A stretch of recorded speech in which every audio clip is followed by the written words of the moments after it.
अभी एक विवाद आ गया तो उस विवाद पर नहीं जाना चाहता। जब वो हज का सब्सिडी खत्म हुई तो कुंभ मेले का विषय आ गया। कुंभ मेला हम सब जानते हैं। कुंभ मेले का एक एस्पेक्ट आप लोगों ने कभी ध्यान दिया है? कुंभ मेला कितने साल में एक बार पड़ता है? 12 साल में। 12 साल में एक बार क्यों पड़ता है? क्योंकि वो जुपिटर की साइकिल पर आधारित है। बृहस्पति ग्रह हर 12 वर्ष के बाद अपना एक चक्कर पूरा करके उसी राशि में दोबारा आता है, इसलिए कुंभ मेला 12 वर्ष में एक बार पड़ता है। हजारों सालों से चला आ रहा है, ठीक है। तो इसका मतलब हमको पता था ना कि बृहस्पति की साइकिल 12 साल की है। इनको तो अभी 100 साल पहले पता चला कि बृहस्पति की साइकिल 12 साल की है। और उसके बाद हमको समझा दिया जाता है नहीं साहब हम अनसाइंटिफिक थे। अब आप एक और बड़ी मजेदार बात देख लीजिए। सूर्य ग्रहण और चंद्र ग्रहण पड़ता है तो उसका डेट और टाइम कौन तय करता है? सरकार घोषणा करती है ना, टीवी पे आता है, रेडियो पे आता है, अखबार में आता है। किस बेस पे आता है? नासा की फिजिकल ऑब्जर्वेटरी बताती है कि फलां तारीख को इतने बज के इतने मिनट पे सूर्य ग्रहण या चंद्र ग्रहण पड़ेगा, सोलर इक्लिप्स और ल्यूनर इक्लिप्स। मगर ये बताइए 1950 से पहले तो नासा की ऑब्जर्वेटरी नहीं थी। 1920 में जब अल्बर्ट आइंस्टीन ने रिलेटिविटी की थ्योरी दी, उससे पहले रिलेटिव मोशंस ऑफ प्लैनेट नहीं पता था। सॉरी, 1916 में।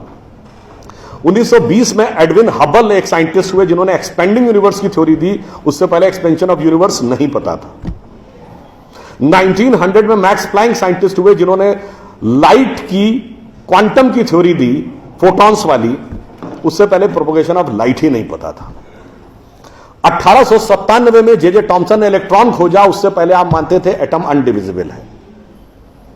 और 1633 में आप ये कहते थे, गैलीलियो को फांसी दे रहे थे इस बात के लिए कि उसने कहा सन रिवॉल्व्स राउंड द अर्थ गलत है। तो भैया आप 380 साल चल के जहां पहुंचे हैं, हमारा पंचांग तो युधिष्ठिर के जमाने से एज इट इज चला आ रहा है 5100 साल।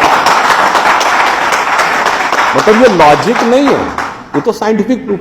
फिर भी हमें समझाया जाता है कि साहब जो हमने सोचा उस सब हम अनसाइंटिफिक थे, हम गलत थे। बड़ी मजेदार बात है।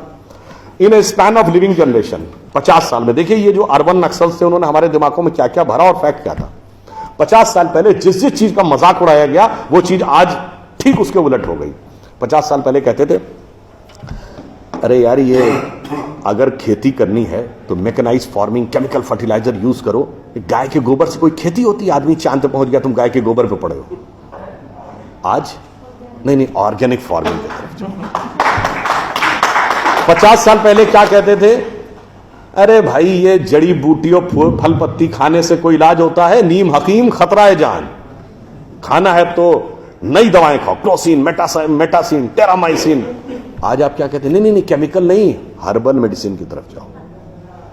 ठीक, आज से केवल 50 साल पहले आप ये कहते थे, जब हम कहते थे पेड़ों की रक्षा करो, जंगल की रक्षा करो, पहाड़ की रक्षा करो, कहते थे this is the reminiscence of a primitive tribal civilisation. आज 1992 के रियो डी जेनेरो से लेकर 2009 के कोपेनहेगन से लेकर 2016 के पेरिस तक आप कहते हैं नेचर फ्रेंडली डेवलपमेंट करो। भैया सब कुछ उलटता जा रहा है। जो हमने कहा, जिसका आपने मजाक उड़ाया, वो सब कुछ सही होता जा रहा। अब मैं एक और बात कहूंगा जिसका कि बहुत मजाक उड़ाया गया, शायद हम लोग कभी ध्यान नहीं देते। भारत में यह कहा जाता था कि ज्ञान प्राप्त करना है तो ध्यान लगाओ। संत महात्मा जाके गुफा में ध्यान लगाते थे, पीर फकीर जाके कहते थे इल्हाम हो जाएगा। लोग कहते थे क्या बेवकूफ है, हाउ इज इट पॉसिबल? ऐसा कहीं हो सकता है क्या कि जाके ध्यान लगाया और ज्ञान प्राप्त हो गया? If you want to attain knowledge you must outreach, understand the things, meet the people, visit the place, like what Darwin has done. अब 50 साल बाद मैं आपसे पूछता हूं, आपको न्यूयॉर्क टाइम्स अखबार पढ़ना है तो 2 रास्ते हैं। एक, यहां से दिल्ली से न्यूयॉर्क की फ्लाइट पकड़िए, 16 से 22 घंटे लगेंगे डिपेंडिंग अपॉन योर फ्लाइट, और आज का अखबार कल पढ़िए। और दूसरा है कि मोबाइल पे डाउनलोड करिए खट से और पढ़ लीजिए। क्यों? आपके हाथ में डिवाइस है, जिसने डिवाइस बनाई उसने सॉफ्टवेयर भी बनाया है, और जिसने सॉफ्टवेयर बनाया उसने सपोर्टिंग नेटवर्क भी बनाया है। उसी ढंग से हमारा शरीर एक डिवाइस है, तो इसके अंदर मन, बुद्धि, चित्त, अहंकार और कॉन्शियसनेस एक सॉफ्टवेयर है, और उसका कनेक्टिंग नेटवर्क भी है। बस नेटवर्क से कनेक्ट होना है और सब डाउनलोड है। और अंत में मैं एक उदाहरण दूंगा। सब कुछ कहा जाता था कि पैसे के कारण शोषण हुआ, इसलिए खड़े हो जाओ, लोगों के साथ भिड़ जाओ।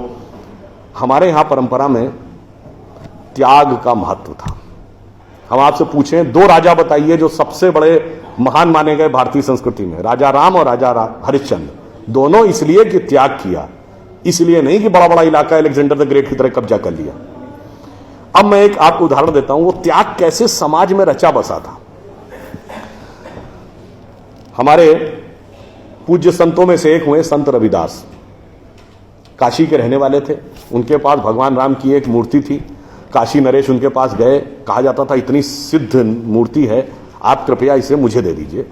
ऐसी मूर्ति राजा के पास होनी चाहिए राजभवन में, ना कि इसमें मैं इस मूर्ति के वेट का 10 गुना सोना आपको दे दूंगा। उन्होंने मना कर दिया। उन्होंने कहा जी इसके वेट का 100 गुना सोना दे दूंगा। उन्होंने मना कर दिया। तो राजा को थोड़ा क्रोध आ गया। उसने कहा ऐसा है रैदास जी, आज जिस झोपड़ी में रह रहे हैं इसमें जितना सोना आ सकता हो नीचे से ऊपर तक उतना भर लीजिए, उतना मैं आपको देने को तैयार हूं। तो एक बार उनकी पत्नी का मन आया कि भाई ऐसा बढ़िया ऑफर नहीं मिलेगा, अब हमें इस पर विचार कर लेना चाहिए। रैदास ने क्या जवाब दिया?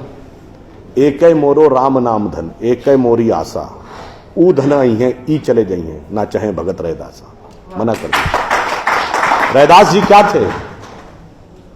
वो जूते बनाते थे, आज की परिभाषा के अनुसार दलित थे। अब आप आइए, संत कबीर जुलाहा थे, आज की परिभाषा के अनुसार ओबीसी। जब उन्होंने, उनके बेटे ने भगवान के भजन के बजाय पैसा कमाना शुरू किया तो कबीर ने क्या कहा? उनके बेटे का नाम था कमाल। उन्होंने कहा बूढ़ा वंश कबीर का, उपजा पूत कमाल, और हरि का भजना छोड़ के घर ले आया माल। यानी उन्होंने उसको डिस्कार्ड किया। आप त्याग में रह के दिखाएंगे। अब आप आइए, मीराबाई राज परिवार की थी आज के हिसाब से, फॉरवर्ड। और उन्होंने क्या कहा? पायो जी मैंने राम रतन धन पायो, और जन्म जन्म की पूंजी पाई बाकी सबे लुटायो। उन्होंने भी पैसे की तरफ नहीं रहा। और अंत में ये सब एक ही कंटेम्परेरी है, तुलसीदास जिन्होंने रामचरितमानस लिखी, वो ब्राह्मण थे, फॉरवर्ड आज के जमाने के हिसाब से। कहा जाता अकबर उनके पास गए। अकबर ने कहा कि आप हमारे दरबार में आकर स्थान ग्रहण करिए, हम आपको 60,000 की मनसबदारी देंगे। उस जमाने में मनसबदारी एक रैंक होती थी। तो जैसे 40,000 की मनसबदारी वॉज मैक्सिमम, 60,000 का मतलब हुआ कि राजा के बाद सबसे बड़ा स्टेटस आपका होगा। तो तुलसी ने क्या जवाब दिया? हम तो सेवक राम के हियो धरो दरबार, हमारे तो हृदय में भगवान राम का दरबार धरा हुआ है। तुलसी का अब होएंगे नर के मनसबदार। ये मैंने क्यों बताया?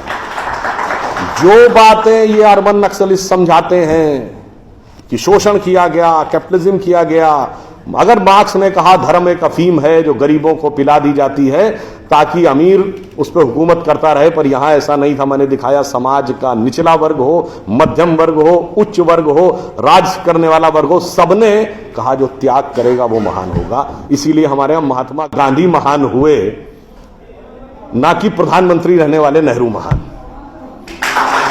तो इसलिए मैं अंत में ये कहूंगा आप सभी लोगों से कि ये जो मायावी रावण